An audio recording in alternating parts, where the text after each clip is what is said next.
최근 들어서 김혜경 씨의 활약이 참으로 눈부시다라고 얘기할 수 있을 것 같은데요. 지금까지 확인이 되지 않았던 미싱 링크, 그러니까 이재명과 김혜경 둘 사이에 연결고리가 빠져 있었는데 그 연결고리도 최근부터 조금씩 얘기가 나오고 있고요. 그리고 또 마찬가지로 아예 그냥 묻혔던 사건, 경찰 수사를 통해서 불송치가 됨으로써 묻혔던 사건 또한 마찬가지로 이 김혜경 씨를 통해서 다시금 재조명이 되고 있습니다. 자, 그러면은 오늘 제가 영상을 통해서 어떻게 김혜경과 이재명 둘 사이의 미싱 링크가 연결이 되고 있는지 그거를 좀 말씀을 드리고, 그리고 오늘 우리가 또 주목해 봐야 되는 중요한 내용, 검찰까지도 넘어가지도 못했죠. 경찰 수사를 통해서 불송치로 끝났던 묻혔던 사건, 이른바 김혜경 씨의 옆집, 그 옆집의 정체에 대한 이야기가 어떻게 누구를 통해 가지고 다시 재조명이 되고 있는지 그 얘기를 말씀드리고자 합니다. 자, 그런데 이 두 가지 얘기의 공통점이 한 가지가 있습니다. 어떤 사람을 통해 가지고 이 묻혔던 진실들이 파헤쳐지고 있다라는 것인데 그 주인공이 바로 이분이죠. 누군지 아시겠습니까? 맞습니다. 김혜경 씨의 법카 논란에 대해서 폭로를 했었던 최초 제보자죠. 그렇죠? 자, 근데 이 제보자께서 굉장히 좀 힘든 시간을 많이 보내고 계시는데요. 그도 그럴 것이 이재명이 어떤 사람인지 누구보다도 잘 알고 있지 않겠습니까? 이분이 스스로 하는 얘기도 내가 오랫동안 이재명을 봐왔기 때문에 안다. 이재명이 어떤 식으로 조직폭력배와 연관이 되어 있는지도 잘 알고 그렇기 때문에 내 신변보다도 가족들의 신변이 걱정이 된다. 이런 얘기를 할 정도로 굉장히 지금 힘든 시기를 보내고 계십니다. 그래서 정부 차원에서 제가 보기에는 공익제보자로 좀 지정을 하고 그리고 보호해줄 필요가 있는데 그것도 얼마 안 가서 이루어질 것 같아요. 자, 그런데 이분이 이번에 했던 폭로 중에 중요한 포인트가 몇 가지가 있었습니다. 첫 번째, 일단 법카 논란에 대해 가지고 지금까지는 김혜경 씨까지밖에 얘기가 이어지지 않았는데 이게 누구 문제로까지도 확정이 될 거라는 거예요. 이재명으로까지도 확정이 될 거라는 거죠. 이게 굉장히 중요한 게 뭐냐면 법카 논란과 연관되어 있는 또 다른 사람이 이제 그 배소연 씨 아닙니까? 이 제보자한테 심부름을 시켰던 장본인이 바로 배소연 씨인데 배소연 씨 같은 경우는 1심에서 실형이 선고가 됐습니다. 구속이 되지는 않았죠. 집행유예 실형이 선고가 됐는데 그 실형이 선고가 된 게 법카 운용과 관련된 내용은 아니었습니다. 그러니까 배소연 씨가 공직선거법상 그 허위 사실을 공표했다라는 거, 그거에 대해서 그다음에 또 마찬가지로 그 법인카드를 가지고 김혜경 씨가 그 뭐 당직자 관련돼 있는 사람들과 식사를 할 때 한 7만 원 정도였나? 그거를 이제 법인카드로 결제했다라는 거. 요 두 가지가 이제 선거법 위반을 가지고 실형이 선고가 된 것이지 우리가 알고 있는 뭐 초밥 10인분이 됐거나 한우, 과일 등등 해가지고 뭐 수천만 원을 결제했다라는 거에 대해서는 이번에 그 실형 선고가 안 나왔습니다. 왜냐? 아직까지 수사가 안 끝났거든요. 그거에 대한 수사가 지금 진행 중인 상황이고요. 그 수사, 그 내용에 대해 가지고 이 배소연 씨랑 누가 공범이라고 보고 있는 거예요? 김혜경 씨가 공범이다라고 보고 있는 것이죠. 자, 그런데 문제가 뭐냐? 이 문제에 대해 가지고 누구와는 연관성이 없다라고 본 거예요. 이재명과는 연관성이 없다라고 보고 사건 자체를 종결시켰다. 바꿔 얘기해서 검찰로 넘기지 않았었습니다. 그런데 그 부분에 대해서 지금 무슨 소리 하는 거냐? 내가 봤고 내가 실제로 그 시중을 들었던 사람으로서 내가 아는 거다. 이 법인카드 논란의 핵심적인 주범은 오히려 김혜경 씨가 아니라 누구라는 거예요? 이재명이다라고 지금 이 제보자가 밝힌 것이죠.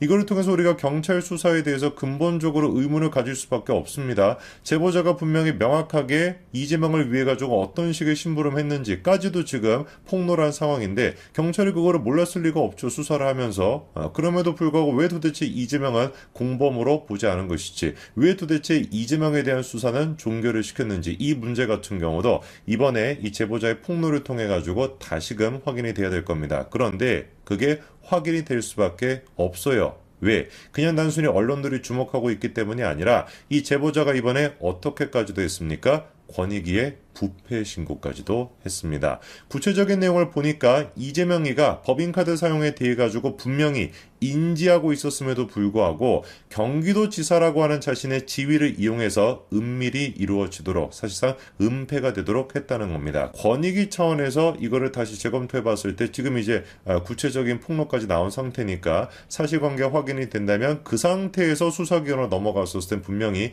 이재명과의 연결선도 다시 확보가 될 수 있을 겁니다. 겁니다. 그러면 경찰도 난감한 상황이 되겠죠. 자기들이 수사를 해가지고 불송치를 했었는데 혐의가 없다고 권익위를 통해가지고 수사기로 넘어갔었을 때 유죄가 인정이 된다라고 한다면 글쎄요, 근본적으로 우리가 경찰의 수사 능력에 대해서 다시 한번 의문을 제기할 수밖에 없을 겁니다.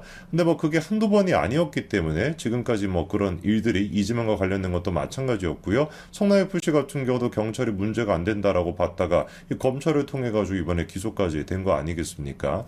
제가 그런데 이런 차원에서 다시금 주목해 봐야 되는 게 바로 김혜경 씨의 옆집과 관련된 논란인데요. 김혜경 씨 옆집 같은 경우는 그 이현욱 씨와 GH 경기공사 그 사장이었죠. 그 이현욱 씨랑도 연관이 되어 있는 문제였습니다. 근데 결국에 이 옆집 같은 경우는 이게 선거 캠프, 비공식적인 선거 캠프로 쓰인 거 아니냐라는 논란이 있었음에도 불구하고 경찰 수사를 통해서 불송치로 끝났습니다. 그러니까 검찰로 넘어가지 않았어요. 경찰 단계에서 그냥 불송치로 끝났었는데 이번에 그 제보자 얘기를 통해 가지고 다시금 우리가 이 옆집 문제에 대해서 주목해 볼 필요가 있다고 봅니다. 자, 일단 제가 좀 주목하는 얘기가 뭐가 있었냐면은 이재명이한테 잔심부름 할 때 어떤 심부름도 했다는 거예요. 현관문에 달려있는 CCTV 건전지까지도 경기도청에서 사가지고 집으로 보내줬다라는 건데 그럼 우리가 확인해 봐야 되는 게 저거 정말로 맞는 얘기인지 그거부터 봐야 되는데 이미 대선 기간 때 어떤 얘기가 나왔습니까? 이재명 자택 현관문을 보니까 뭐라고 안내문이 붙어 있다? CCTV 촬영을 한다라는 안내문이 붙어 있다는 겁니다. 그리고 관련된 사진까지도 이렇게 공개가 됐습니다. 분명히 이재명의 현관문 위에 뭐가 달려있다라는 걸 알 수가 있죠. CCTV가 설치가 돼 있다는 걸 알 수가 있죠. 자, 그러면은 CCTV가 설치가 돼 있었다라는 거 확인이 됐습니다. 그럼 그 다음 질문은 그 목적이 뭘까죠?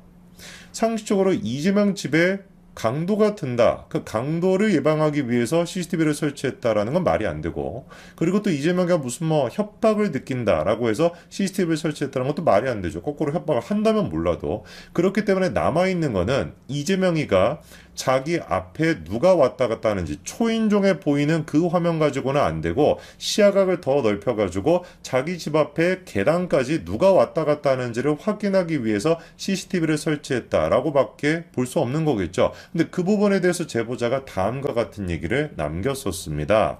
자기가 음식을 배달했는데 패턴 같은 게 있다는 거예요. 화요일, 금요일 저녁으로 나타나는 패턴이 있다는 것인데 음식을 나르면 그때 같은 경우는 어떻게 된 것인지 음식을 놓자마자 바로 자리에서 빠져나가는 게 지침이었다는 겁니다. 즉 옆집 2402호 앞에는 얼씬도 못하게 했다라는 거예요. 뭔가 그러니까 2402호에 누가 살고 있는지 누가 거기에 있는지 누가 이 음식을 먹는지를 숨기기 위한 것이었다라고 밖에 볼 수가 없죠. 그리고 그 의심이 더 커지는 것이 당시 배달했던 초밥이 어떻대요? 나를 위한 초밥이었다라는 건데 나를 위한 초밥이 적어도 5에서 6인분 정도가 됐다는 겁니다. 김혜경 씨 나를 위한 초밥이 5인에서 6인분이다 라는 게 상식적입니까? 당연히 비상식적이죠. 애당초 그러니까 저 초밥 2402호 옆집에다가 배달을 주던 초밥이 김혜경 씨 혼자 먹기 위한 것이 아니라 5명에서 6명이 먹을 분량이 들어가 있다 라고 밖에 볼 수 없는 거 아니겠습니까? 여기서 우리가 또 봐야 되는 것이 이 제보자가 배소연 씨가 그 음식을 배달할 때 어떤 식으로 자기한테 지침을 내렸는지 그것 또한 마찬가지로 폭로를 했었는데요.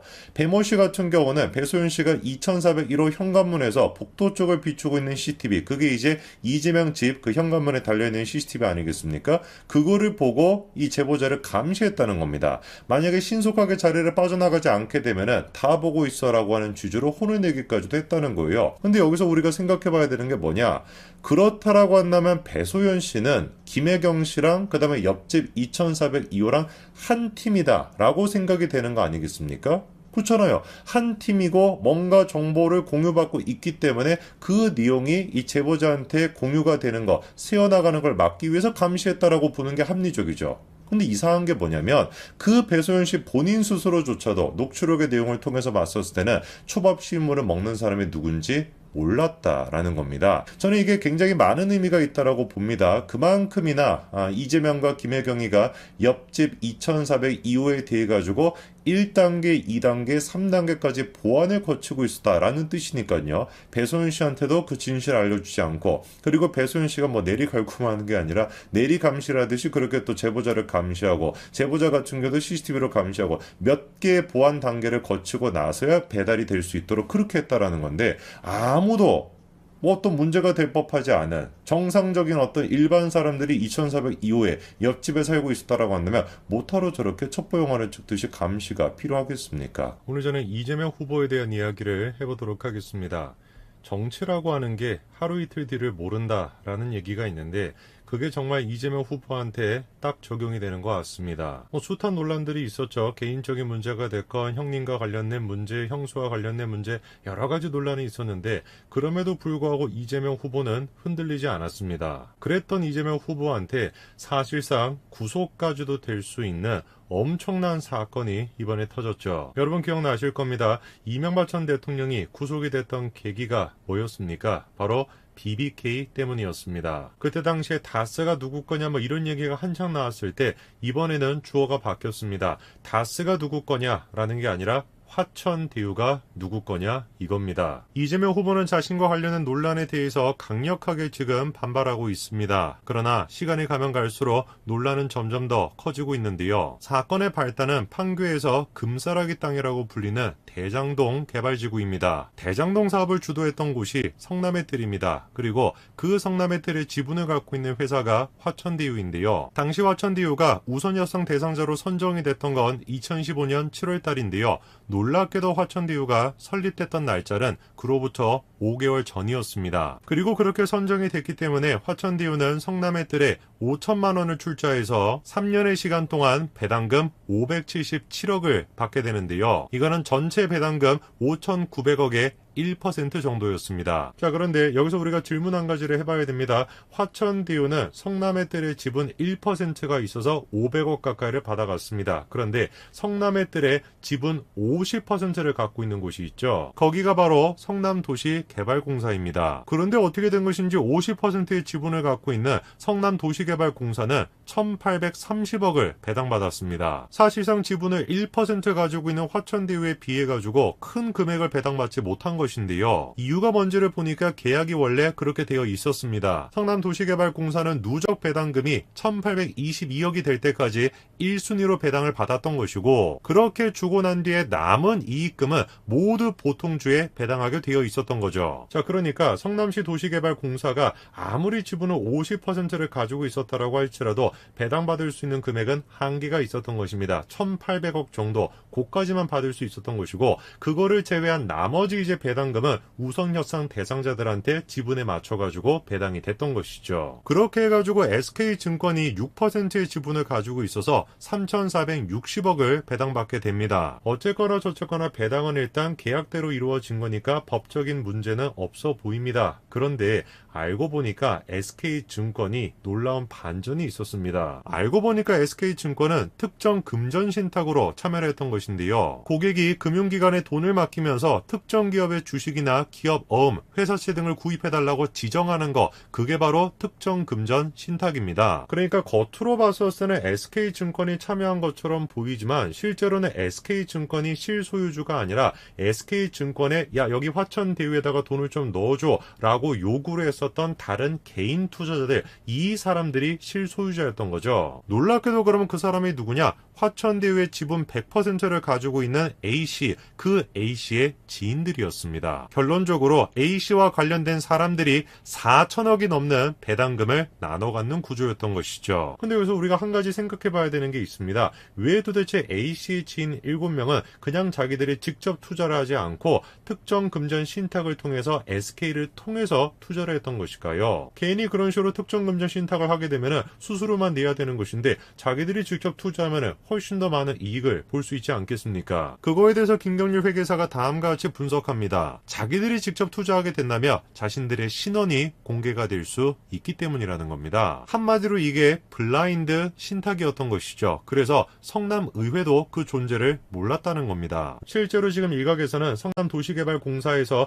이 사람들의 신원을 의도적으로 적극적으로 감추고 있다. 이런 지금 지적까지도 나오고 있는 상황입니다. 현재 지금 공개가 되어 있는 당시의 회의록을 좀 보시면은요. 위원장이 계속해가지고 SK증권에 대해 가지고 질문하는데 그거에 대해서 성남도시개발공사 관계자는 이 자리에서 말씀을 드리는 게 맞지 않다. 이런 식으로 답변을 회피합니다. 거기에다가 화천대유의 대표 이모 씨가 송영길 대표의 지인이라는 사실이 밝혀지면서 이 문제가 지금 정치권 전체로 퍼지고 있는 상황이죠. 논란의 중심에 있는 이재명 후보는 이 문제에 대해서 적극적으로 지금 해명하고 있습니다. 그런데 그 해명의 내용이 설득력이 좀 떨어집니다. 이재명이 이렇게 지금 얘기하죠. 화천대유가 위험 부담을 100% 진 것인데 수익이 뭐가 많냐 이거예요. 아니 그 사업 자체가 1조 5천억짜리 사업인데 뭐가 그렇게 수익이 많은 것이냐. 자기들이 위험 부담을 100%한 거니까 그 정도 배당금을 받아갈 수 있는 것이다. 이렇게 얘기합니다. 정당한 노력에 대한 대가다, 성과다 라고 지금 얘기하고 있는 겁니다. 그런데 희한하게도 이재명 후보의 이런 식의 입장을 똑같이 보이고 있는 사람이 있으니 화천대유의 지분 100%를 가지고 있는 A씨가 뭐라고 합니까? 이재명 후보와 마찬가지로 리스크를 부담한 대가라는 겁니다. 지금에 와서 보면은 부동산 가격이 올랐고 분양도 잘 되고 있지만 지금의 잣대로 사업 초기에 들어간 투자금이 별 것이 아니다라고 봐서는 안 된다라는 거죠. 정말 사실일까요? 화천대유의 지분 100%를 가지고 있는 A씨와 이재명 후보가 지금 얘기하는 것처럼 그때 당시에 배당금 수백억을 받았던 것은 그냥 단순한 특혜가 아니라 정당하게 위험 부담을 아는 거에 대한 정당한 대가였을까요? 근데 우리가 생각해봐야 되는 건 대장동 개발지구는 결코 리스크가 높은 사업이 아니었다라는 겁니다. 아무리 부동산에 관심이 없는 사람이라고 할지라도 대장동은 금싸라기 땅이었습니다. 그 판교의 금싸라기 땅이 대장동이었는데 거기를 지금 개발한다라고 하는데 과연 그것이 리스크가 높은 사업이었다. 그리고 두 번째 저게 말이 안 되는 이유가 뭐냐. 성남의 뜰의 50%를 출자한 곳이 어디였습니까? 성남도시개발공사였어요. 리스크를 떠안는다라고 할지라도 누가 떠안고 있는 겁니까?